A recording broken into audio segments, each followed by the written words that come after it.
हिमाचल प्रदेश के पहले सामुदायिक रेडियो रेडियो सोलन 90.4 मेगाहर्ट्ज पर स्वागत हमारे सभी प्यारे प्यारे लिसनर्स का।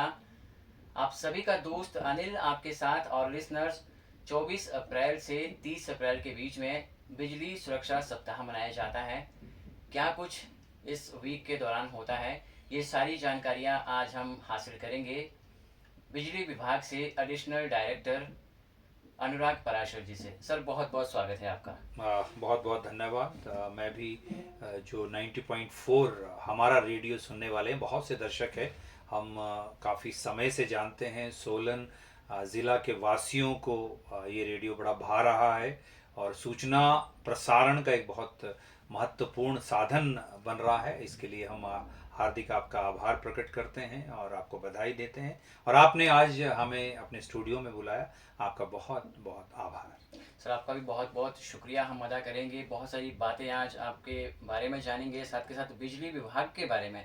खासकर सर, 24 से 30 अप्रैल के बीच में बिजली सुरक्षा सप्ताह मनाया जा रहा है। जी, थोड़ा बताइए किस तरह का ये सप्ताह है और किस तरह की इसमें गतिविधियां होती हैं। देखिए, बड़ा आपने रोचक प्रश्न से ही इस जो साक्षात्कार है उसका आरंभ किया है। जी। दरअसल मैं आपकी जानकारी के लिए बता दूं कि जब बिजली का आविष्कार हुआ था और जब ये जो अंग्रेजों का आधिपत्य राज्य था भारत, उस समय 1900 और 1910 के बीच में अधिक लोगों द्वारा बिजली का यूज़ करना शुरू हुआ। तो बड़ा रोचक बात है कि इतना, क्योंकि आपने सुरक्षा के विषय कहा है जी। कि बहुत बड़ी रोचक सी बात है कि पहले जब बिजली आनी शुरू हुई तो लोगों ने इसे एक वरदान के बजाय अभिशाप माना। जी। और मैं आपकी जानकारी के लिए बता दूं कि लगभग 1905 में जी। जी। इस बिजली को चुड़ैल का नाम दिया गया। अच्छा। मीन्स ये कि इसका जितना फायदा नहीं है उससे ज़्यादा इसका खतरा है उस समय। जी। और हमें भी याद है, यदि सांस्कृतिक और हमारी समृद्ध सांस्कृतिक विरासत के तौर पे जाना जाए तो हमें भी बड़े बूढ़े बताते हैं कि वो इतना खतरा था। जब भी हिमाचल में बिजली आई उसके बाद भी कि तो बड़े बुजुर्ग एक डंडे के माध्यम से बिजली को रात को ऑन करते थे और सुबह डंडे के माध्यम से इसको ऑफ करते थे। जी। लेकिन आज का आप युग देखिए कितना बदल चुका है। हमारे सभी चीज़ जो है इस पे निर्भर है। तो जिस तरह से निर्भरता बढ़ी है, और पहले भी ठीक कहा गया कि ये वरदान के साथ यदि इसका गलत यूज़ किया जाए, यदि इसमें थोड़ी सी भी सावधानी हटाई जाए तो ये दुर्घटना का कारण भी बहुत ज़्यादा बनती है। जी। मैं आपकी जानकारी के लिए बता दूं कि पिछले 3-4 सालों में ही जो इस तरह की करंट लगने से या करंट ठीक जो बिजली ठीक करने के समय जो है वो गिरने से बहुत ज़्यादा हम अपने लोग खो चुके हैं। तो इसलिए इसका उपलक्ष्य जो है बहुत अधिक बढ़ गया है। तो राज्य सरकार के दिशा निर्देश अनुसार इस बार हिमाचल प्रदेश बिजली बोर्ड ने ये निर्णय लिया कि साल में जो है वो 2 मंथ के दौरान, 2 महीनों के दौरान विशेष सप्ताह का आयोजन किया जाए। एक अप्रैल में और दूसरा जो है वो सितंबर में। तो ये जो अप्रैल का है ये 24 अप्रैल से, आपने बिल्कुल ठीक कहा, 24 अप्रैल से 30 अप्रैल तक हम इस सुरक्षा सप्ताह को मना रहे हैं। जी। सर, ये तो आपने बिजली के बारे में बड़ी विस्तार पूर्वक जानकारी दी। अब सवाल ये है आपसे कि जो ये सप्ताह मनाया जा रहा है, बिजली सुरक्षा सप्ताह, गतिविधियां किस तरह की आयोजित की जाती है इसमें बिजली विभाग द्वारा लोगों को जागरूक करने के लिए? देखिए, ये बड़ी अच्छी बात है कि जब जितनी ज़्यादा आपको सूचना होगी और radio, TV, social media, print media, electronic media, ये सब जो एक जनता तक सूचना पहुंचाने के माध्यम है। जी। और आज सूचना का युग है। आप को भले ही जो है वो किसी चीज़ में जो कमी रह जाती है, लेकिन उसका कारण सभी ये कहते हैं कि हमारे सूचना का अभाव था। यानी सूचना, जिसे पहले प्रोपोगंडा या पब्लिसिटी का नाम दिया जाता था, आज बदलकर सूचना प्रबंधन के रूप में आ गई है, इंफॉर्मेशन मैनेजमेंट। और इसीलिए अच्छे से अच्छे जो कोर्सेज हैं वो यूनिवर्सिटीज़ द्वारा करवाए जा रहे हैं और अच्छे से अच्छा इंफॉर्मेशन मैनेजर्स की कोशिश जो है बढ़ती जा रही है। आपने गतिविधियों के बारे में कहा, इसीलिए शायद राज्य सरकार ने चाहा होगा और पाया होगा कि लोगों में बिजली के खतरे के बारे में कम सूचना है। तो इसलिए वैसे तो बिजली बोर्ड का पूरे साल कोशिश रहती है कि अपने लोगों को और साथ साथ आम जनता को जो उसके कंज्यूमर्स हैं उनको समझाया जाए, लेकिन ये दो जो सप्ताह है, इन 2 सप्ताहों में विशेष करके जो है गतिविधियों का आयोजन, और इस वर्ष हमने निर्णय लिया है, क्योंकि मैंने पहले भी अपने दौरान कहा, अपने संबोधन में कहा कि हमारे जो लोग हैं वो भी इस खतरे से वंचित नहीं रह पा रहे। जी जी तो हमें एक तरफ तो इस सप्ताह के दौरान हमने निर्णय लिया है कि हम अपने लोगों को इसके बारे में बताएंगे जी और दूसरा जनता को इसके बारे में बताएंगे, क्योंकि हमारे लिए जनता भी, या जिसे हम अपने एस्टीम जो है वो इलेक्ट्रिसिटी कंज्यूमर्स कहते हैं, उनका जीवन भी हमारे लिए उतना ही बहुमूल्य है जितना अपने लोगों का है। जी इसलिए हमने इसके 2 पक्ष बनाए हैं। एक, हम विभिन्न माध्यमों से इस हफ्ते के दौरान, इस सप्ताह के दौरान अपने लोगों को पूरी प्रशिक्षण दे रहे हैं, किस तरह से आग से बचाव है, अधोसंरचना का बचाव है, दूसरे इंफ्रास्ट्रक्चर का बचाव है, उससे करें, और दूसरी तरफ अपनी सुरक्षा का बचाव भी करें।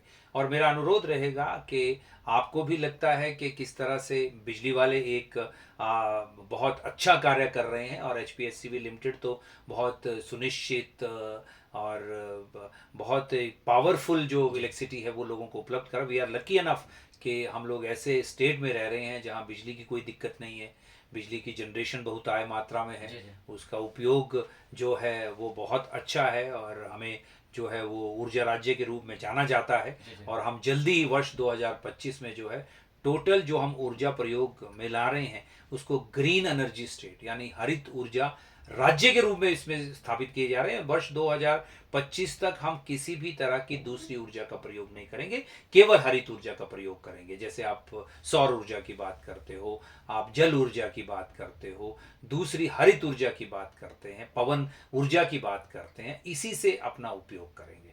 तो यानी हिमाचल प्रदेश में जो वैसे भी यदि देखा जाए तो वर्ष 1988 में पूरे प्रदेश के विद्युतीकरण करने में भी भारत में हिमाचल पहला राज्य था। जी जी तो बिल्कुल इस सर। तरह ही ऊर्जा के क्षेत्र में हिमाचल के पास बहुत बहुत अवार्ड्स हैं। जी तो इसलिए मैं कहूँगा कि, और इसी दिशा में रखते हुए इस सप्ताह के दौरान हमने स्कूलों में भी, कॉलेजेस में भी, और अपने लोगों में भी, अपने प्रशिक्षण केंद्रों में भी लोगों में जागरूकता फैलाने की कोशिश की है, और इस कोशिश में हम काफ़ी हद तक सफल भी हुए। जी सर, बहुत ही सराहनीय काम बिजली विभाग हिमाचल प्रदेश कर रहा है। आज हिमाचल प्रदेश के हर गांव में, शहर में, कस्बों में बिजली पहुंच चुकी है। और लिसनर्स, आगे भी बहुत सारी बातें हम आपको बताएंगे बिजली सुरक्षा सप्ताह के बारे में।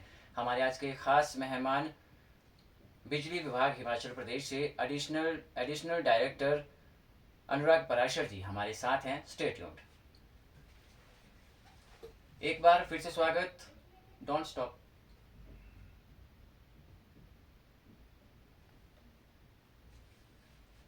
एक बार फिर से स्वागत हमारे सभी प्यारे प्यारे लिसनर्स का हिमाचल प्रदेश के पहले सामुदायिक रेडियो सोलन 90.4 मेगाहर्ट्ज पर। आप सभी का दोस्त अनिल आपके साथ।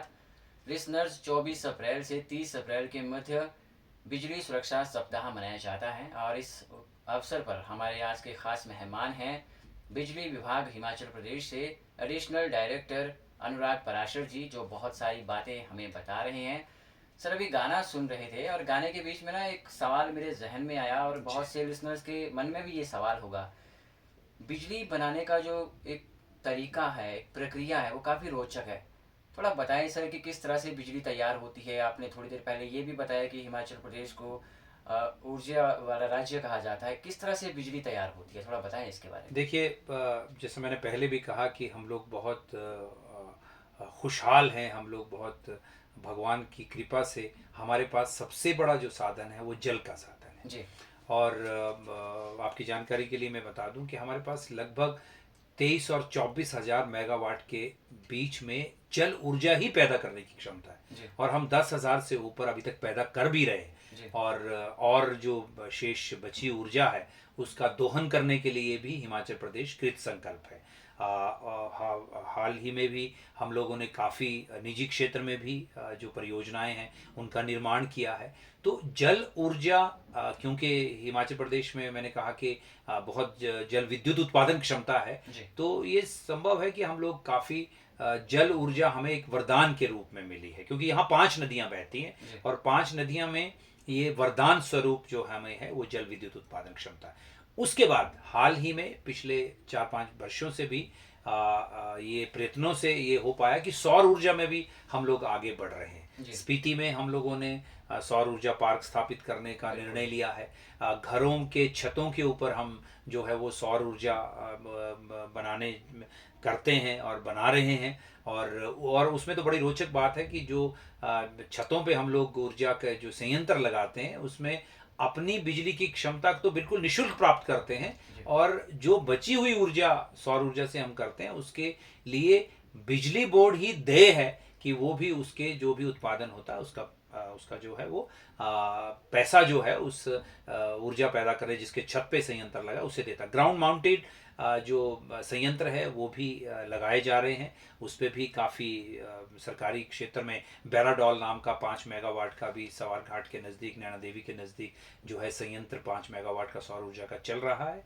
और उसके बाद पवन ऊर्जा की संभावनाओं पे भी पता लगाया जा रहा है। वैसे पवन ऊर्जा में अभी तक हम लोग उतने सशक्त नहीं हुए, जी तो और जो बाकी बायोगैस है उसमें भी काम हो रहा है। लेकिन जो हमारा विशेष जो हिमाचल में संभावना ऊर्जा उत्पादन की संभावना है वो 2 क्षेत्र में है। जी वो सौर ऊर्जा और जल ऊर्जा। जल ऊर्जा में तो हम लोग बहुत आगे हैं और सौर ऊर्जा में भी हम आगे बढ़ रहे हैं, क्योंकि मैंने अपनी वार्तालाप में पहले भी कहा कि हम लोग हरित ऊर्जा का ही जो है वो प्रयोग करना चाहते हैं और हिमाचल को वर्ष 2025 तक जो है पूर्ण हरित ऊर्जा प्रदेश के रूप में स्थापित करना चाहते हैं। इसलिए हमारा अधिक जो नॉन कन्वेंशनल सोर्सेज हैं जैसे जल हो गया, आपका सौर हो गया, सूर्य हो गया, तो इनसे ही प्राथमिकता दे रहे हैं कि इनसे ही हम बिजली बना सके। और देखिए सबसे बड़ी बात है कि ये दोनों जो स्रोत है, जैसे आपने कहा किस तरह से बिजली बनती है, हमारा कुछ भी नहीं लेते हैं। जी जल का प्रयोग होता है टरबाइन चलाने में, उसके बाद वही जल जो है हम लोग जो दरिया या जिसमें स्ट्रीम है उसमें भेज देते हैं। उसी प्रकार सूरज सबको सूर्य दे रहा है, जी उसका प्रयोग करते हैं बिजली बनाने में, और उसमें उस सूर्य की क्षमता नहीं कम होती, जबकि हम लोग जो है उसी क्षमता से, सूर्य की उसी ऊर्जा की क्षमता से अपनी ऊर्जा का और निर्माण करते हैं। तो जी देखिए बड़ी अच्छी बात है। पवन में मैं बार बार कह रहा हूँ कि पवन में हिमाचल में संभावनाएं तलाशी जा रही हैं। जी हम लोगों ने संयंत्र लगाए भी हैं लेकिन अभी वो प्रायोगिक तौर पर चल रहे हैं। जी सर, यहाँ पे बचत की बात करना ज़रूरी है। आम लोगों से किस तरह के सहयोग की आप डिमांड करते हैं कि बिजली की बचत किस तरह से की जा सकती है? देखिए बड़ी आवश्यक बात है और अपने लिए भी जी कि बिजली की बचत से हम लोग 2 चीज़ें हासिल करते हैं। सबसे पहली तो बिजली के यदि हम बचत करेंगे तो उसमें अपने स्वयं के बिलों में कमी आएगी, क्योंकि मैं आपकी जानकारी के लिए बता दूं कि बिजली बोर्ड के जो रेट्स हैं, जो दरें हैं, वो स्लैब वाइज होती हैं। जी तो यानी जितनी अधिक बिजली होगी तो वो दूसरे स्लैब में पहुंचता जाएगा, और यदि वो उसी स्लैब में, क्योंकि बिजली में कोई फर्क नहीं है, चाहे आप उससे इंडिकेटर चलाइए, चाहे उससे पंखा चलाइए, चाहे उससे हीटर चलाइए, उसमें कोई फर्क नहीं, जी लेकिन उसकी कंजम्पशन में, उपभोग में फर्क है। जी तो इससे एक और दूसरी जो ये बची हुई बिजली, मान लीजिए कि हम लोग बल्ब बुझा जाते हैं या कोई कारण करते हैं और पूरे प्रदेश में जब हम बिजली का उपयोग, हमारे पास उत्पादन होता है और वो सरप्लस होती है, तो यदि उस सरप्लस बिजली को, क्योंकि ये बड़ा कारण है कि जो विद्युत है वो पानी की तरह स्टोर नहीं हम कर सकते, इमीडिएट उसका उपयोग कर सकते हैं। तो यदि हम बिजली की बचत करते हैं तो वो बची हुई बिजली को हम दूसरे स्टेट्स में बेचकर उसी क्योंकि यहाँ पर रेट कम है तो उधर रेट की जो हम अपेक्षा करते हैं वो अक्सर ज़्यादा होती है। तो उससे 2 फायदे हो जाते हैं कि जो बचत हम की जाए, तो बचत से जहां हम अपने बिलों में कमी ला सकते हैं, दूसरी ओर जो राज्य सरकार का राजस्व है उसमें भी बढ़ोतरी कर सकते हैं। तो it's a sort of twin objective. जी जी सर, ये तो बचत के फायदे आपने बताए। जी। बचत कैसे की जा सकती है बचत के बिजली की? बहुत आसान तरीके हैं। जब आवश्यकता हो तभी आप बल्ब जलाएं, और बल्ब में इनकंसेंट बल्ब या CFL बल्ब का प्रयोग ना करके LEDs बल्ब का प्रयोग करें।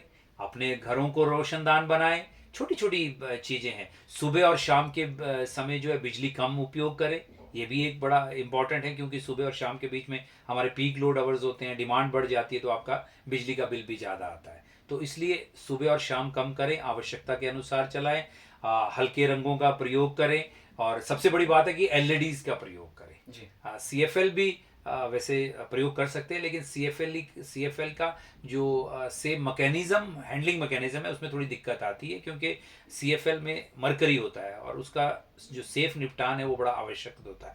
यदि सेफ निपटान संभव ना हो तो सीएफएल के बजाय एलईडीज़ का प्रयोग करें। और स्टार रेटिंग इक्विपमेंट, आप जानते होंगे कि आजकल बाजार में स्टार रेटिंग इक्विपमेंट, BEE एक हमारी संस्था है भारत सरकार के मानक की, जिसे BEE कहा जाता है, bureau of energy efficiency.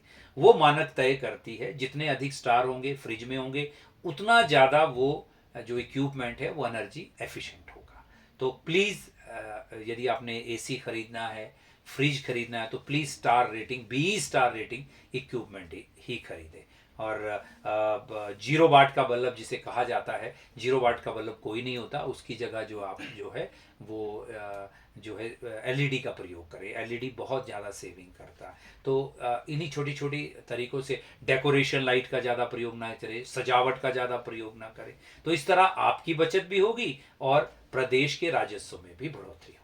Ji sir, बहुत ही प्यारी बातें आपने बताई आज के इस खास कार्यक्रम में। अंत में क्या कुछ संदेश है आपका हमारे श्रोताओं के लिए? देखिए, श्रोताओं के लिए बिल्कुल मैं तो आग्रह करूंगा कि बिजली बचत करें, बिजली का उपयोग सही करें, और ज़्यादा से ज़्यादा बिजली सौर ऊर्जा से प्राप्त करें, और अधिक से अधिक सौर संयंत्र लगाएं, जिससे कि हमारा प्रदेश जो है ना केवल बिजली बचत में आगे बढ़े, और जिस तरह से हमने पूरे देश के लिए जो है पहाड़ी प्रदेश के रूप में सन 1988 में एक उदाहरण पेश किया है, प्रथम स्थान हासिल करके हमने प्रथम स्थान हासिल किया है कि पूरे देश का जो सबसे पहला अंडरग्राउंड हमारा पावर हाउस है, भावा इलेक्ट्रिकल पावर हाउस, 120 मेगावाट का, जो कि किन्नौर में है, उसमें भी बनाने में हमने सफलता प्राप्त की। उसके बाद एशिया के सबसे ऊंचे स्थल रोंगटोंग में हमने पावर हाउस का निर्माण किया। ये पुरस्कार भी हिमाचल प्रदेश को जाता है। इसी तरह जो हमारा अगला